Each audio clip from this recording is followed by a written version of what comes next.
জয় মা জয় মা জয় মা। আমি শ্রী শ্রী তান্ত্রিক ভার্গবানন্দ তীর্থনাথ মহারাজ।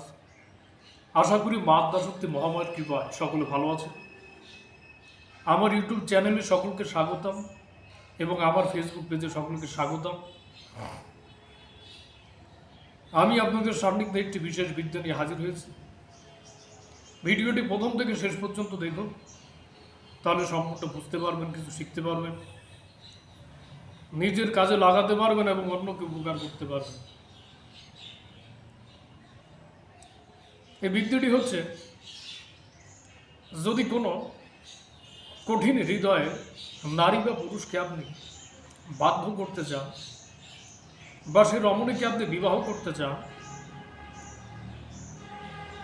একটা রমণীকে আপনি প্রচণ্ড ভালোবাসেন, কিন্তু সেই রমণীকে আপনি আপনার মনের কথা প্রকাশ করতে পারছেন না, বা সেই রমণীকে আপনি প্রস্তাব দিয়েছেন কিন্তু সেই রমণী আপনার কথায় রাজি হচ্ছে না, বা দীর্ঘদিন যাবৎ, সুদীর্ঘ বছর যাবৎ কোনো রমণীর সাথে বা কোনো পুরুষের সাথে সম্পর্ক ছিল আপনার, কিন্তু সেই রমণী আপনার ভালোবাসা এখন প্রত্যাখ্যান করছে, অন্য কোনো পরপুরুষের সাথে সম্পর্ক করেছে, বা কোনো নারীর সাথে কোনো পুরুষ সম্পর্ক করেছে। সে ব্যক্তি আপনাকে এখন আর আগের মতো সময় দেয় না, কথা বলে না, যোগাযোগ একদম বিচ্ছিন্ন। সেই ক্ষেত্রে আপনি এই বিদ্যাটি প্রয়োগ করতে পারেন। সেই ব্যক্তির সামনে আপনাকে যেতে হবে না, সেই ব্যক্তিকে আপনাকে কোনো কিছু খাওয়ানো লাগবে না।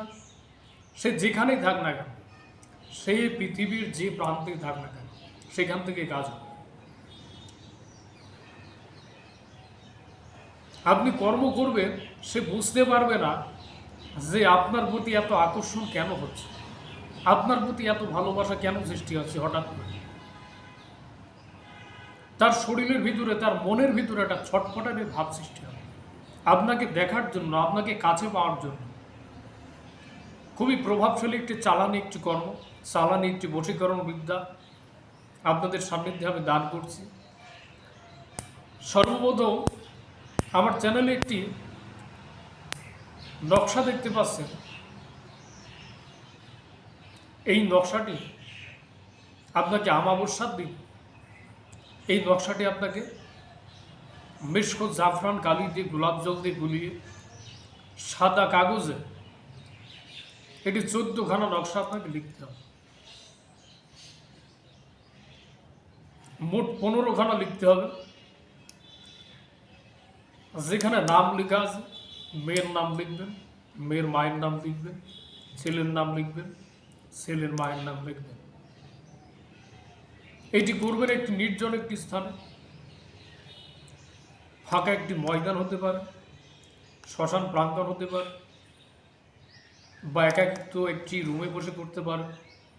শুদ্ধ পরিষ্কার পরিচ্ছন্ন একটি বস্ত্র পরিধান করবেন, একটি আসন পেতে বসবেন, সামনে সুগন্ধ জাতীয় ধূপকাঠি মোমবাতি জ্বেলে নেবেন, গায়ের সুগন্ধি কোনো কিছু ব্যবহার করবেন, করে এই নকশাগুলো লিখবেন। লিখে এবার কি করবেন, এই নকশাকে জাগাতে হবে। মরা জিনিসে তো কাজ হয় না, প্রতিটা জিনিসে জাগানোর প্রয়োজন আছে। যেমন একটি গাছ, জীবিত গাছ, জীবিত গাছকেও জাগানোর প্রয়োজন আছে। ওই জীবিত গাছকে না জাগালে সে গাছে কোনো কাজ হয় না। এই নকশাকে আপনাকে জাগাতে হবে। যে যার গুরু কাছ থেকে যে বিদ্যা দিয়েছে সেই বিদ্যা দিয়ে জাগাতে পারে, বা আমার চ্যানেলে কিছু বিদ্যা দেওয়া আছে নকশা জাগ্রত করার, সেই বিদ্যা দিয়ে আপনারা জাগাতে পারেন। জাগিয়ে কী করবেন, একটি তাবিজে পুরে একখানা নকশা ছেলে হলে ছেলের হাতে বাঁধবেন, ডান হাতে, আর মেয়ে হলে মেয়ের ডান হাতে, বাঁ হাতে বাঁধবেন, এবং আমাবস্যার রাত্রে রাত 12টার সময় একটি মোমবাতি জ্বালিয়ে ওই নকশাখানা পোড়াবেন সরিষার তেলে ভিজিয়ে। পরপর 14 দিন একই প্রকারভাবে রাত 12টার সময় একটি করে নকশা পড়াবে। যে যাহাতুক আপনার কাজ শেষ হবে, তাহাতুক সেই মেয়ের শরীরে বা সেই ছেলের শরীরে আপনার প্রতি ভালোবাসা সৃষ্টি হবে। সে ছটফট করবে আপনাকে দেখার জন্য, আপনাকে কাছে পাওয়ার জন্য। কেউ নাজায়েজ কাজে ব্যবহার করবেন না। যে বিবাহ করতে চায় কোনো নারীকে বা কোনো পুরুষকে, বিবাহের জন্য আপনি এই কাজটি করতে পারেন। আমি করজোর অনুরোধ করছি, কেউ নাজায়েজ কাজে ব্যবহার করবেন না, অহেতু এ বিদ্যা প্রয়োগ করবেন না।